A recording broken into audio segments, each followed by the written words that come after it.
Title of the sermon this morning is What Happens When a Society Rejects God. What happens when a society rejects God? And I was thinking about, this is kind of a joke in our family. How many of you ever watched the Andy Griffith Show? There's an episode where Barney and Andy go to church on Sunday, and Barney sleeps through the entire message, and he has no idea what it's about. So as they're coming out of the church and they're all shaking hands with the pastor, Andy knows that Barney slept through the service. So he's kind of pulling out of him in front of the pastor what happened. And he said, so Barney, what'd you think about the service? He goes, oh yeah, it was great. Andy says, well, what did he talk about, Barney? And Barney says, oh, sin. He talked about sin, and which was a pretty good bet, right? And he says, well, what did he say about it? And Barney says, yeah, he was against it. So this morning, I'm going to be talking a lot about sin. And as you guessed, we're going to be against it, right? So that's where we're going. What happens when a society rejects God is they move further and further into sin and further away from God. It was a while back, just after we had Hurricane Helene, but before Hurricane Milton, there was a tropical storm that over the weekend, it just moved through really quick. There was hardly any rain that came with it, but it had really strong winds on a Saturday morning. And it was on that Saturday morning that I had decided that I was going to go fishing, as I often do on Saturday morning. And I thought, I think it's still going to be okay. I'll be fine to go fishing. So I packed up my stuff at 4 o'clock in the morning and I head out to the water. And sure enough, I get there in this big open water with nothing to block the wind, and it's just roaring. And it's still dark. I can't even see the waves, but I can hear the crashing sound of the waves. And I thought in my mind, it's probably a good idea not to do this. But I had driven an hour to get there. I was committed at that point, so I began to scheme in my mind a way that I could still fish. And I said, well, I'll just hang out here at the dock for a couple of hours. I'll catch bait with my net. And when that couple of hours is over, it'll probably have calmed down some and I'll be able to fish. And so a couple of hours go by, and now the sun's up and I can actually see the water. By the way, I fish in a kayak. I can see the water. The waves are just white capping. It looks terrifying. But I really wanted to fish. My desire to fish was so strong that I was willing to brave that water and scheme further. I thought if I could just get through this rough water, I could get back in the back of a creek. It'd be hidden by trees and marsh grass, and it'd probably be peaceful. All I got to do is get through the rough water. And so as I tear out from the dock, and I have a trolling motor, and I have it on full blast, and I'm just trying to get through, and my boat, I'll never forget, it would go up in the air, and then it would just smack down on the water to the point where I was concerned that I was going to start losing stuff out of the boat. It was at that moment, of all moments, when my motor died. Out in the middle of the water, here I am getting tossed around in serious fear that I'm about to be turned over, and my motor quit. So I quickly unstrap my paddle and I start paddling as fast as I can, and I make it over to the edge of the marsh. And if you've ever been in a marsh, you don't just get out of your boat. Right? Around here, you don't do that. It's pluff mud. And if I were to step out into the pluff mud, I would bury myself up about waist deep, where I would essentially be floating in a pool of mud. That's what's all around the marsh. So I'm just stranded there on the side of the marsh with a broken boat. And there's no way I could paddle back through those waves. I had gotten myself into a terrible situation. And the reason I had done that is because my desire to go fishing was so great that it affected the way that I acted.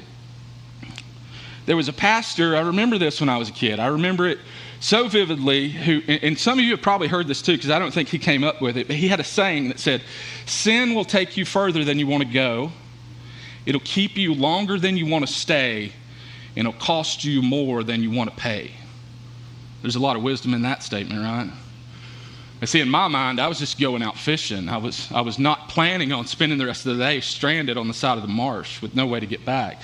It had taken me further than I wanted to go, and it was all based on the desire in my heart to go do that thing. In effect, when we sin, we choose the evil desires of our heart, that we want that thing more than we want to be at peace with God, more than we want to submit to what God wants for us. And I think as we think back to Cain and what Darren shared last week, as he is given over to this sin, I think that's very true of what happened to him. I mean, Cain's immediate sin was cold-blooded murder, right? Cain slaughtered his brother with a rock. Premeditated murder. And that's bad. But I don't think that's where Cain's sin started. If you backtrack from there and you kind of think, how did he get there? And I would imagine that over the period of time where he and his brother were going to worship with God, or that he probably had witnessed his brother in true worship, and there began to be sort of a seed of bitterness that started to sprout up in his heart. And he found himself, when he looked at his brother, he became angry and jealous of his brother. And so Cain probably nurtured that sin in his heart, and the desire to eliminate his brother, because he had nurtured that sin in his heart, became so great that ultimately one day he did the unthinkable and he killed his brother. And Cain's sin, in an immediate context, it affected Cain, but it didn't just affect Cain. What we'll look at today is that Cain's sin affected an entire generation. Generations of people would be affected by Cain's sin. So let's start in verse 16. It says, "Then Cain went away from the presence of the Lord and settled in the land of Nod, east of Eden." What's interesting is that also, if you think back to when, right before Cain goes and kills his brother, God comes and talks to Cain. You remember that? Which was different than when Adam and Eve had sinned. Because when Adam and Eve sinned, God never came and kind of warned them right beforehand, right? It would have been interesting if God had shown up just before, right as they were being tempted by the serpent, and said, "Don't do this thing," right? That he didn't do that. But in the case of Cain, God sort of comes onto the scene before Cain is going to do this thing, and he tries to convince Cain that if he'll just do the right thing, then he'll be okay, right? God tries to stop him, but I think Cain's desire in his heart is greater than the desire in his heart to please God. And we talked about that kind of nurturing of sin and how you get to that point. I think sin's a little bit like having a baby. You know, there's the point in your mind when you kind of think of a sin, right? I'm going to do that thing. Whatever that thing is, I'm going to do it. And it's at that point where that sin is conceived. It's perceived in a desire to want to go do a thing. Now, it just so happens that's the best time to squash it, right? Before it gets any momentum, it's just say, no, I'm not going to go do that thing. But if we continue to go down the road of sin, that thought in our mind is sort of like an unborn baby. It begins to grow. It begins to mature. It begins to develop. It's conceived, if you will. It's conceived in our minds. And I think this is just the situation that Cain had. The sin is nurtured in the womb of our minds. And it's, as we nurture it, we sort of begin to plan and scheme how we will bring that sin into existence. And for Cain, I think it was things like, I think I'll use a rock. I think I'll lure him out into a field. And he nurtures that sin that started with just a thought. It started with just a little bit of jealousy, but it grew into this horrible, horrible thing. I didn't make up that analogy. James 1, 14 through 15 says, "But each person is tempted when he is lured and enticed by his own desire. Then desire, when it has conceived, gives birth to sin. And sin, when it is fully grown, brings forth death." Ultimately, the wages of sin, that thought, that inkling of sin, will grow and mature until it results in death. Darren pointed out last week, Cain was a religious person, but Cain never knew the Lord. He walked with the Lord. He talked with the Lord. He made sacrifices to the Lord. He never knew the Lord. It's fascinating. He never submitted to the Lord. John 3:19 says, "And this is the judgment, that the light has come into the world, and people love darkness rather than light, because their works were evil." Fundamentally, wherever there's sin, wherever there's a choice to openly sin, there is a desire for sin. There's a desire for darkness that outweighs a desire to be pleasing to God. So we see in that verse 16, that Cain is moving east in Genesis. In Genesis, when we move east, we're moving further and further away from God. Adam and Eve were expelled from the eastern side of the garden. There was cherubim was placed at the entrance of the garden, and they weren't allowed to come back west. They were pushed east, and they continue to move east. And now as we get to Cain, he's even further east. Picture him as further and further away from God as he settles this city of Nod. I think in some ways, because of Cain's sort of evil heart, I think in some ways he's relieved to finally be away from this perception that he has to give that he's one of God's people. Cain is now free to be just as evil and just as vile as his heart allows him to be. And so in that state, Cain goes and he settles this place called Nod. Nod, if you look up the definition of Nod, means wanderer or exile or fugitive. Now that's a very applicable name for a city that Cain would settle, because we know, if we think back to the curse that Cain had, the curse was that he would basically be a wanderer for the rest of his days. He would never again be able to work the ground. He'd never be able to settle. He'd never be able to rest. He'd be a restless, homeless vagabond for the rest of his life. Verse 17 says, Cain knew his wife, and she conceived and bore Enoch. When he built the city, he called the name of the city after the name of his son, Enoch. It's interesting that Cain found a wife in the first place, right? I mean, here we have a legendary murderer who has been marked by God so that everybody knows he's a bad dude. Yet he finds a wife. So, I don't know, maybe some of you single guys, it gives you hope that you're not as bad as Cain. I don't know. But he finds a wife, and together they have a son who they name Enoch. It's unexpected that as God gives him this curse, that he would become basically a city builder. He names his son Enoch.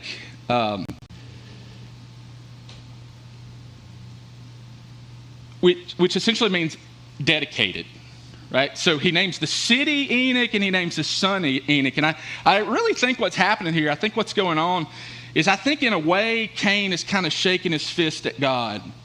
And he's saying, I'll show you, God. You think you can just push me to wander the earth for as long as I live? I'm going to settle down. I'm going to make a city. And I'm going to have everything I need in one place. But what's interesting is, if you look at the tense of the verb in the Hebrew where it says he built a city, it's better translated as he was always continually building a city.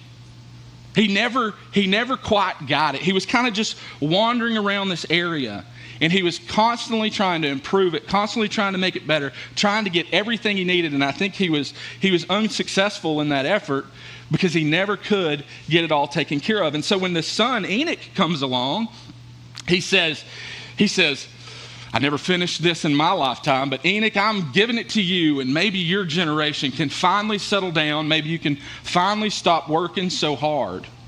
And so he dedicates the city to his son.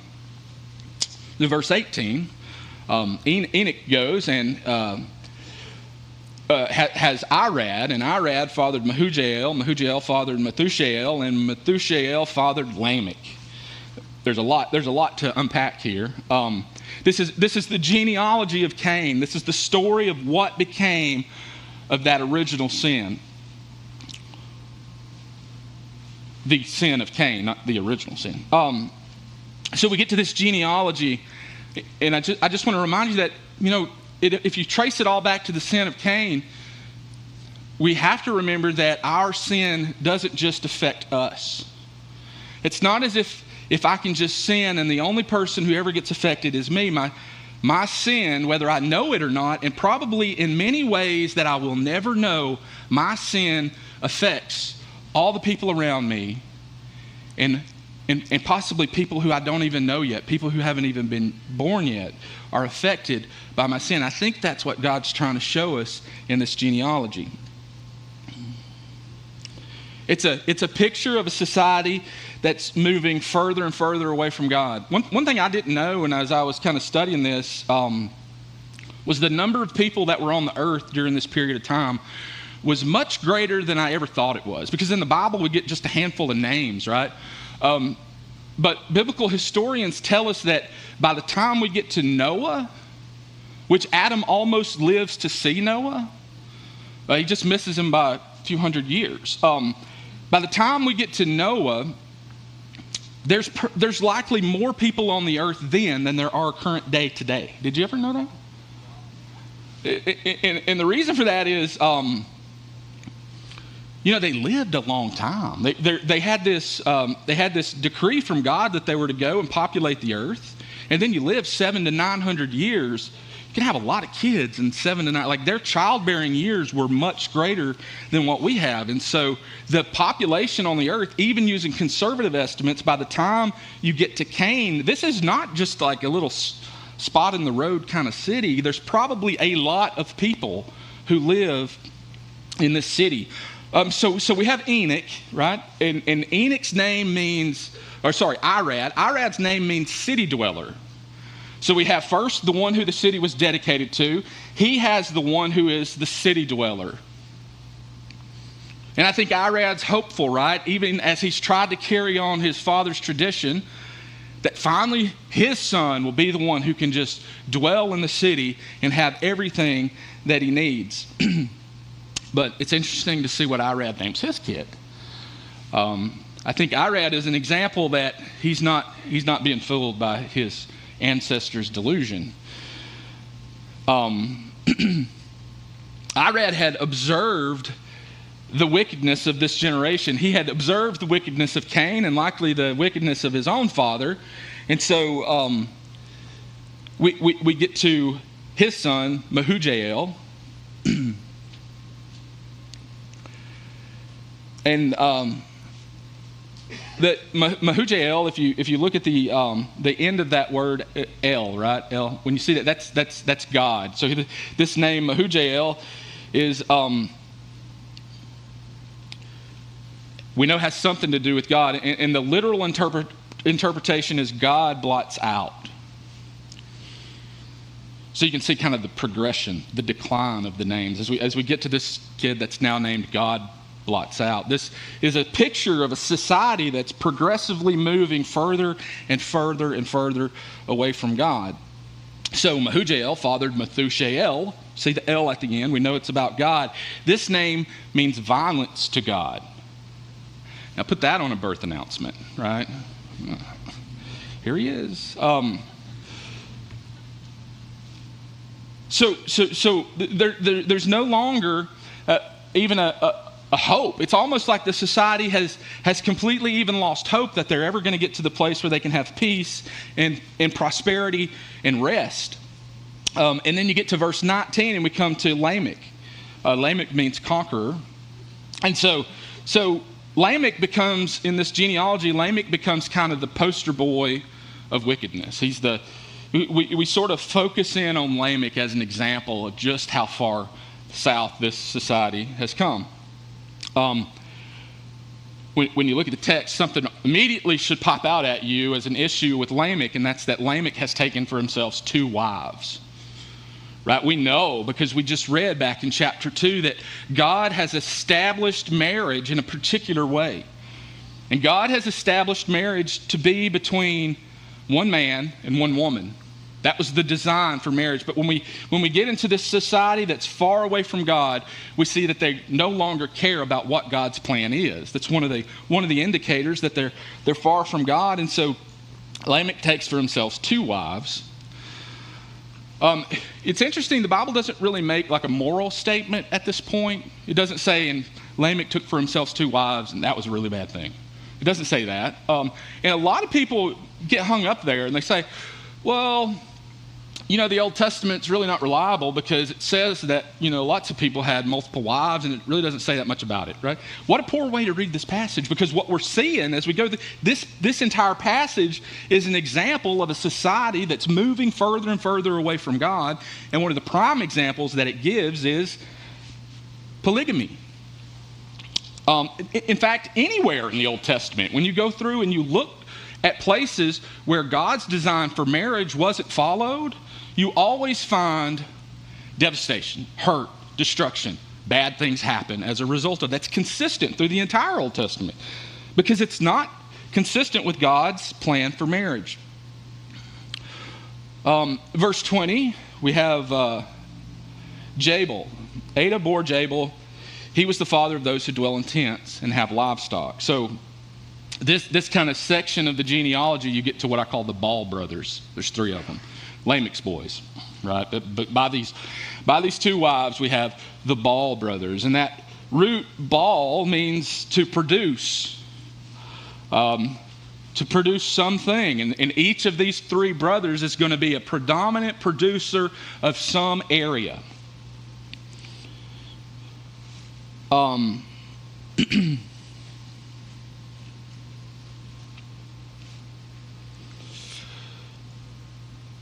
Remembering that this city ultimately comes from a creator or a founder who was sort of a godless man, it's sort of interesting that they become so productive. He was a man of agriculture. He was a man who had, if you think about the importance of living in a city, right? Everybody can't be a farmer when you live in a city. You can't just go home and process, an animal to eat or to drink milk if you're living in a city. So it was very important that he became that agriculture was established, and he's actually credited with the foundation of this entire technological area of agriculture in the Bible. Fascinating thing for a cursed generation, for a cursed city. We have Jubal in verse 21. Jubal is credited with music. Right? He's the father of all those who play the lyre and the pipe. So within this godless generation, we now have historical discoveries being made. We have music now. The arts have been explored. We have a man here who understands it well enough, kind of the mathematics of music and the idea of scales, that he's able to produce musical instruments, that he can create music. It's not just a theoretical concept. So it's fascinating that this cursed society would be able to produce such wonderful, remarkable things. Some people ask, why were they so good at stuff? What's going on with that? What's happening here? This is not what we would expect to happen for Cain's generation. I think there's a couple of things to think about. First off is they lived a long time, right? I've been playing the guitar for like 35 years, which is relatively a long time, and I'm still not that good at it. But I bet if I had another 700, I could probably finally get to that place where I was like, yes, now I know how to really do this thing. So the reality is that they had a lot of experience. They lived a long time, and they got really good at doing stuff. The other thing that I think is going on here is this idea of common grace. Right? Even though they were an apostate generation, full of non-believers, they were still created in the image of God. And the reality is that all people are created in the image of God. And as such, we bear certain characteristics of God, like creativity, curiosity. All those things come along with just being a human being. And I think it shows us that they haven't really lost that. And they're still able to channel that and produce things that are quite amazing. So I don't want to skip Tubal-Cain, the last of the Ball brothers, Tubal. He was a man who had mastered metalworking. He had mastered basically being a blacksmith, and he could create all sorts of intricate objects that previously were never possible. Amazing technological advances coming out of the city. And so I think we may go to Jeremiah 12:1, right? We might ask the same question Jeremiah asked in 12:1. He says, "Righteous are you, O Lord, when I complain to you, yet I would plead my case before you." And then he asked a very important question. Why does the way of the wicked prosper? Why are all who are treacherous thrive? We may ask ourselves that exact same question as we look at this society. And I think I was sort of pondering that. I was like, well, why is that the case? And the reality is, do they really thrive? Do they thrive in the way that's really important? I think the real problem is we tend to use the wrong measuring stick when we judge how well people are doing. People who would pass by this land of Nod would probably see all the material things, all the technological advances, and they'd think, yeah, this is a people they really have it all together, man. Those guys really know what they're doing. But the reality is they don't know God. That everything they create is sort of a placeholder that does a poor job of filling the space that should be filled with God himself. And so I think it's important that we kind of keep that in mind, that we use the right measuring stick when we're thinking about what is success. Success is to be at peace with the Lord. Success is to be pleasing to the Lord, to live a life that it doesn't just burn up, rust, get eaten by moths, right? That our lives go to produce something that outlasts even this earthly period of time. I think that's the right measuring stick. So Lamech has two wives, Ada and Zillah, who interestingly, one name means beauty and the other means sings well or something like that. Nice to hear. So he's got a really pretty wife and one that he really likes to hear. And you see him in verse 23 speak to his wives, and he goes, "Hear my voice, you wives of Lamech. Listen to what I say. I have killed a man for wounding me and a young man for striking me." Wow. Sounds like a great guy. Lamech is a bully. Right? We see right off the bat, Lamech is a bully. We can tell instantly just in how he speaks to his wives. Remember back the first time that Adam spoke to Eve? He says, "Bone of my bone, flesh of my flesh." See how far away society has already gotten from God's plan for marriage? When we see how Lamech speaks to his wife and we compare that back to how Adam spoke to his wife, whoa. And we see here that Lamech no longer has shame for his sin. Compare that back to when Adam and Eve sinned. When Adam and Eve sinned, what did they do?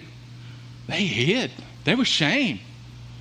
They went and found some fig leaves and just hunkered down in the bushes because they were so devastated that they had sinned against God.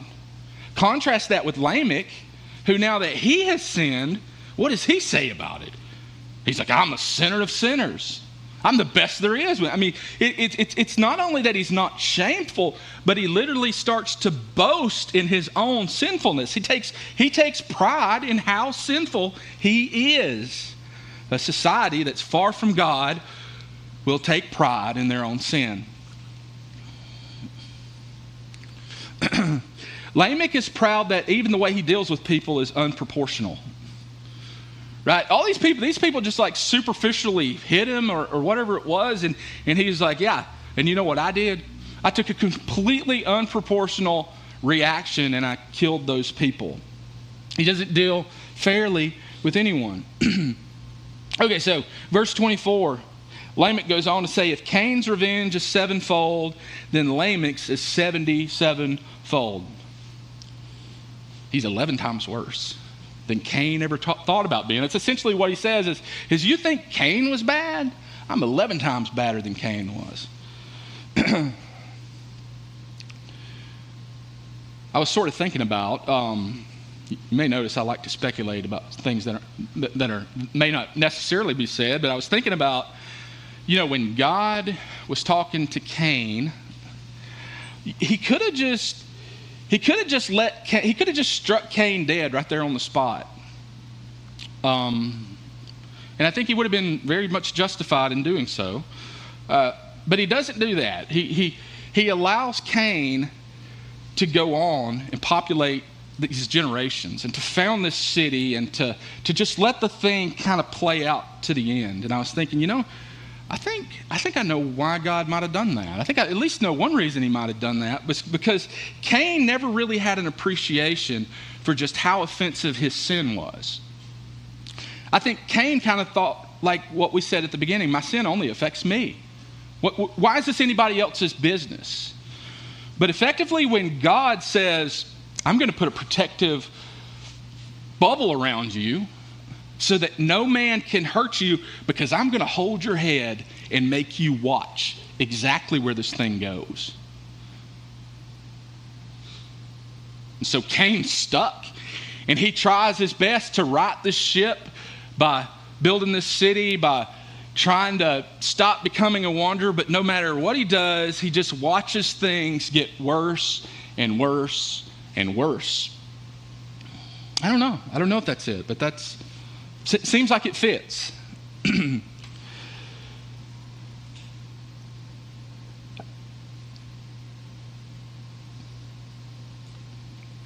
you remember back to the serpent, when God was given the curse to the serpent, right? That was in Genesis 3:15. It says, I will put enmity between you and the woman. He's speaking to the serpent. And he says, between your offspring and her offspring, he shall bruise your head and you shall bruise his heel.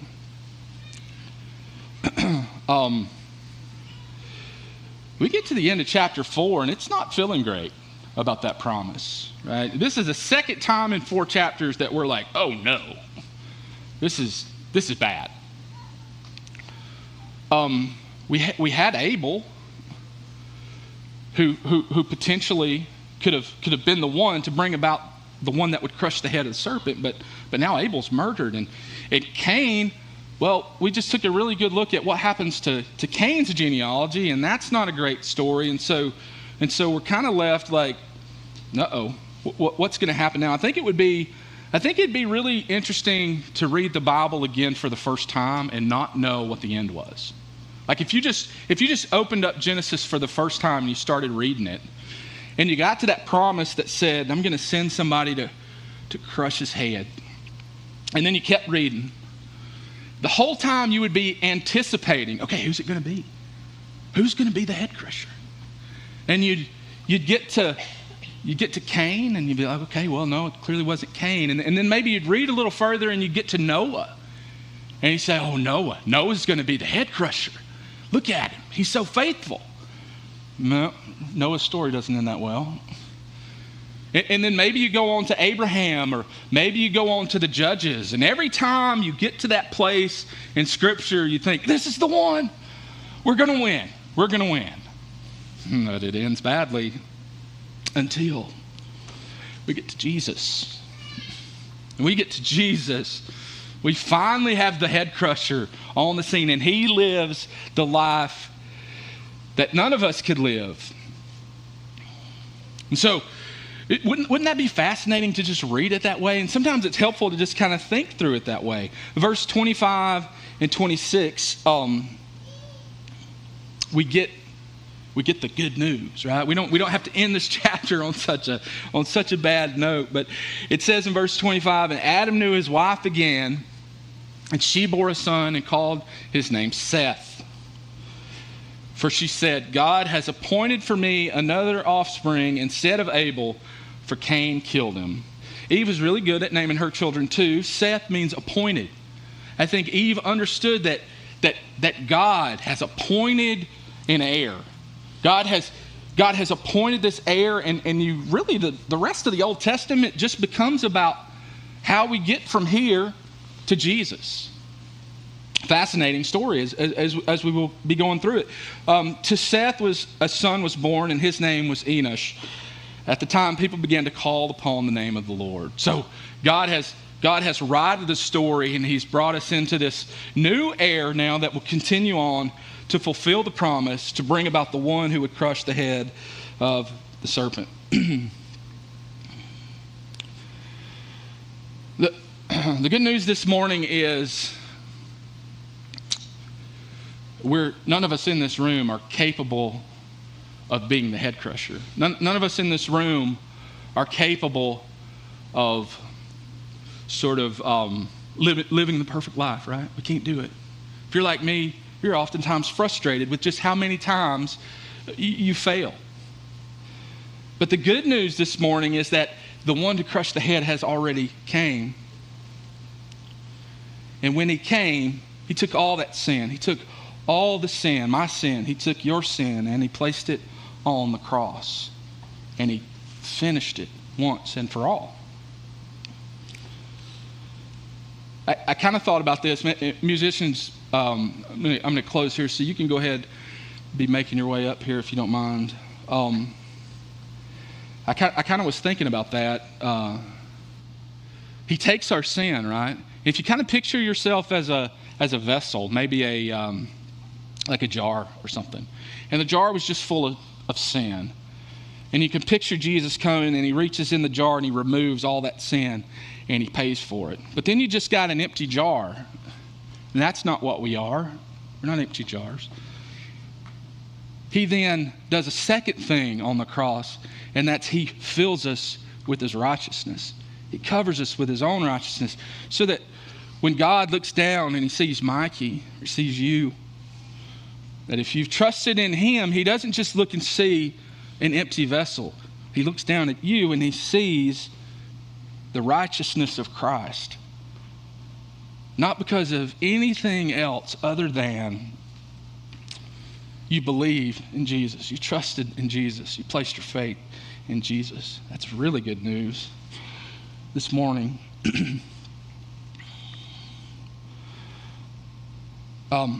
This morning, as we do the song, we'll do the Lord's Supper, and I want you to just think about that. Maybe for the first time this morning, that clicked for you in a way that it never has before. If that's you, then congratulations. Please join us in the Lord's Supper. For some of us this morning, we may be heavy. We were talking a lot about sin. We may be heavy with sin, and before we take the Lord's Supper, let's just take a moment and just reflect. You know, what is that thing that is just getting in the way of me just being with God, worshiping God in the way that I want to, that He's called me to do.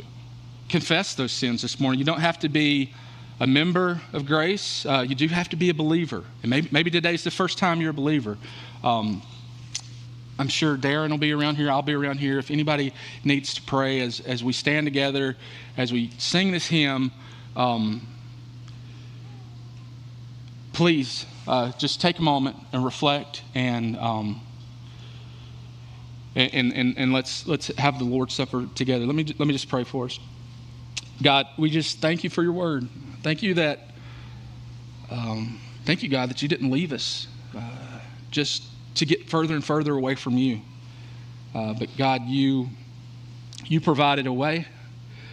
God, you established a way and then protected that way all the way down to Jesus. And you do the same thing with us in our lives. You don't just abandon us because we fail. But God, you hold us in your hand. You grip us in your hand and you keep us there. And we're thankful for that this morning, God. Lord, just as we use this time this morning to remember what you did for us on the cross, God, we're just thankful. We're thankful that you paid the price for our sin.